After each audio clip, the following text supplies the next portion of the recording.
Hello, this video will be more of a series of questions and some thought bubbles, but in regards to this hieroglyph Akhet, where the sun's rising between a valley, let's say. Now we have various, much older depiction, but then we have these later ones. So again, we have Akhet, and now rising between two lions. Now the same is happening here. We see horns of this bull, let's say, supporting it, and we have Horus, young sun god, surrounded there by the Oedipus, the snake eating its own tail.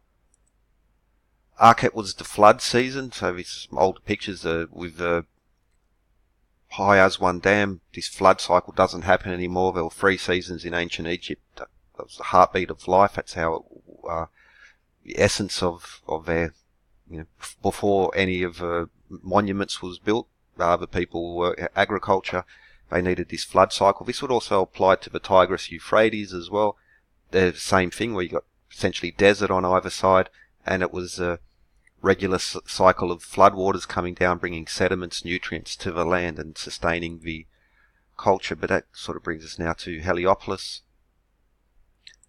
and a map of the recent excavations. Their Area 200 here will be of special interest. This is the open air museum. You can see the shadow. There's the surviving obelisk of Heliopolis. It was the largest temple precinct going around. They say it's Karnak, but you could fit all of Karnak into Heliopolis and still have room left over. But it was here in Area 200 that they found this colossal statue. Originally it was believed it was Ramses because there was a lintel next to it with Ramses' name carved in it, but he overcarved other people's names all the time. He's probably, he was a builder, but yeah, he tagged over other people's tags in essence, which is a no-no. That colossal statue. Now, what's interesting about it is as well, because it's been shattered into many pieces, but the arm was, so all the other statues you'll see the arms are facing or are down by the side, whether they're large statues or even the smaller ones. This is very unusual. Psamtik I, he's got his arm pointing at something. I would want to believe that he's pointing at something. I got an idea, but that's pure speculation. But the digital reconstruction of it was it wasn't uncommon, but what you have here is this back pillar. So it was almost like a obelisk fused into a statue, and they're able to put these pieces back together. We see, that's the better photo of Psamtik kneeling before Atum. We see Atum. Atum was the creator god. So most references will just say Heliopolis is the temple of Ra, and the sun cult connected there. It was actually the temple of Ra Atum. Imhotep, for instance, was a high priest of Heliopolis. The high priest was known as the Great Seer, as in as in seeing things, but the chief of the observers. It was the center of astronomy. Royal records were stored there. Very sacred precinct. Very, very important. Whether it's Pyramid Text, Book of the Dead, all versions of them. So many, like Heliopolis is just so important. It's mentioned all the time. But Temple of Ra Atum, it was the sun temple, but Atum's sometimes not mentioned when they describe it. But what we have is the scarab-faced god, Khepri. Now he doesn't seem to have ever had a major cult connected to him, but Khepri, he was the god of the rising sun. Ra was the midday sun, and Atum was the setting sun. Usually you'd have east and west to the other way, but reason why, firstly I wanted to have Ra Atum together, but there is a method to this madness, because when we Westerners think of, or modern people, for us north is up, so we have a compass, it's like north is upward. But in ancient China, ancient Egyptians, for them it was reversed. South was the major point of orientation, not north. And so if you're looking south, the sun would set on your left-hand shoulder. Sun would rise on your left-hand shoulder and set on your left hand, and then set on the other side. So that's another reason why that's in reverse. The center of from older surviving records, Joseph and Kaura, of course Imhotep, Heliopolis was the mound, built on the mound of creation for the gods of the Ennead, at least. Now there was the Ogdoad in Upper Egypt, but even the Upper Egyptians reference Heliopolis in high regard. and the temple here of Ra Atum. So this marks out where the mound was. Recent geophysical surveys confirmed this existence of this natural mound there. So in the old days, now Cairo doesn't get flooded over, as it would have in the past, but this mound would have stayed above the waters, and that goes back to, again, the flood cycle, Akhet, and the creation story. So in the Ogdoad of Upper Egypt, we have Nun as a goddess on her own. In the Ennead, Nun is described, not quite given that position, it's just nothingness. Nun represents nothingness. Now you have the Ben stone and the Bennu, or the Greeks renamed the phoenix, but in the creation story, Bennu, the bird, flew over the nothingness and created the conditions for creation. And by that I mean, so the gods of the Ennead and the Bennu bird, but then the primordial mound rose, the Ben rose from the waters. Atum was a self-created god sitting there.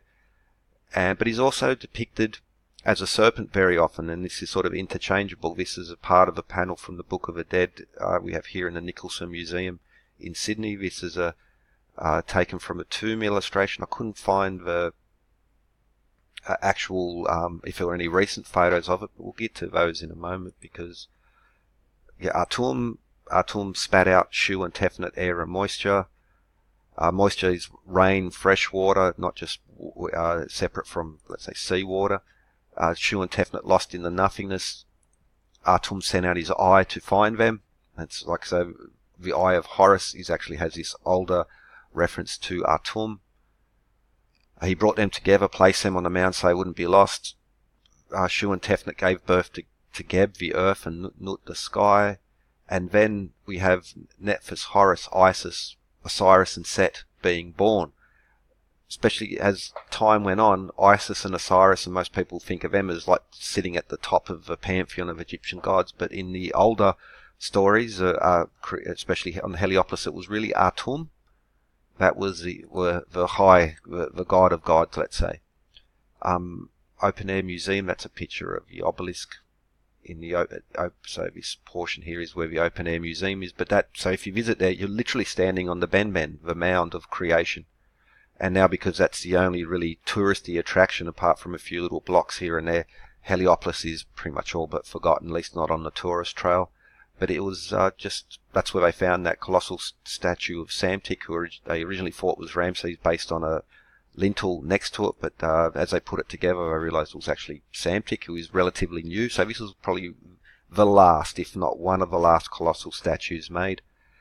And the shattered pieces digitally reconstructed. Psamtik the first kneeling before Atum. And these are some other portions of the back pillar as well, so it would have extended down. That's only the top, but it's this piece here that I find also interesting, because there we have or Kamutef, or the bull of his mother, which is many deities emerging together. But we also have this depiction of Atum as the serpent, and he's holding this. And now, is this a depiction of Kamutef in the back of the Psamtik statue? Not really sure, but anyway, it's this image connected to Atum, the mound, the flood cycle, as in the Ben, rising above the waters, rising above the flood. And now we have Horus in the Oedipus, or the snake eating its tail. 3 seasons of Egypt: Akhet, Peret, Shemu, inundation, the flood, the growing cycle, and then the harvest season. This is from the tomb of Ani, and again we see this depict. So you have, even in the Raph there, in the flood, the growing season, and then also the harvest season. So this is, okay, again, Akhet, the lions facing out, and that cycle there. Tomb of Nejim, and there we see the same thing. So again, the mound and the gods of the Ennead depicted here, and again the harvest and the growing season, as well as the orchards there, showing that fertility. But just as a side note, what we have here is this raft with the staircase on there, and it's also on the tomb of Ani, but we have the same. I know I've got it. a better resolution picture of it. So again, the serpents, the snakes, the raft, staircase. I have another raft with a staircase now. Why I mention that is, I'll put this link in the description.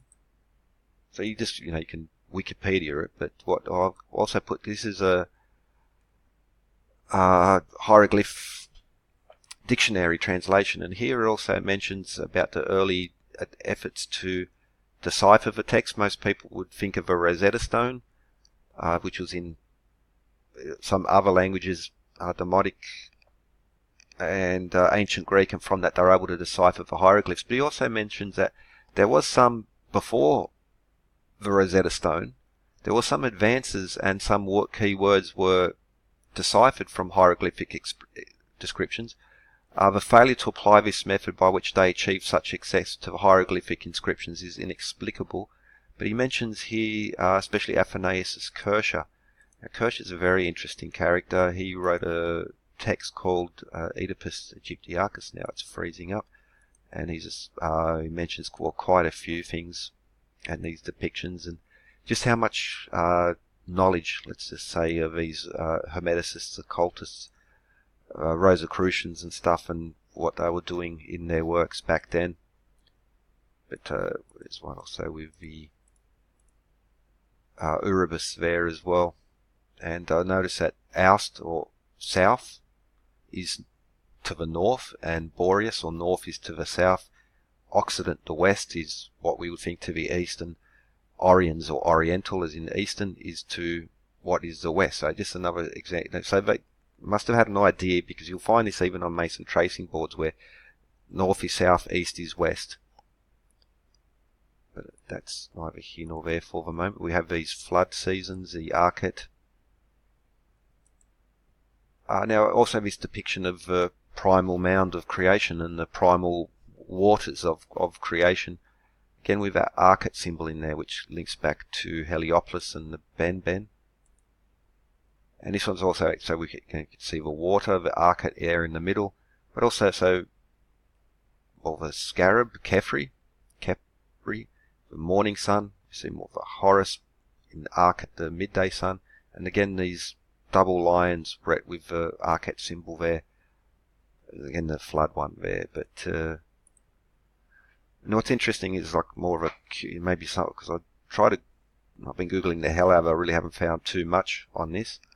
Why are these lions facing outwards? Because sphinxes, whether they're lion sphinxes, human-headed sphinxes, jackals or rams, they always face inward. They're always, for instance, Karnak, you see the ram's heads, Luxor, and also in Strabo, when the Heliopolis temple still, he mentions this sacred precinct.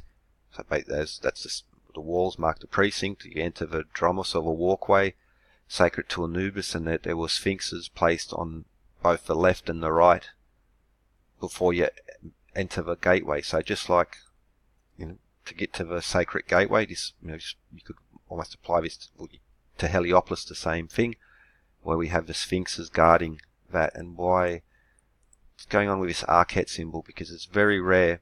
Okay, so this is a tomb of Sennacherib. Just as an example, we always have these, whether the rams or the jackals or the lions, facing inwards. Things are always facing each other or lined up in the same way. So for instance there, but this Akhet there facing outwards, very unusual. Kamutef, okay, where are we? Okay, the Erebus. Okay, I'll leave that because this Erebus symbol, you can also find it at Tutankhamun, and especially for more modern alchemy, this is still a bit of an enigmatic symbol. You'll find it in texts where they connect it to Mercury and to chemical processes. First century Roman jewel, where we have the scarab, Khepri, the morning sun, and then we have the Erebus there on the outside. Cleopatra the alchemist wasn't before Cleopatra the most famous one. She was her alchemy is referenced. She basically invented the distillery, according to these old alchemists as well. But I'll have to do that separately. But yeah, Kircher and these other things. But yeah, okay, Akhet, the Erebus, and have a good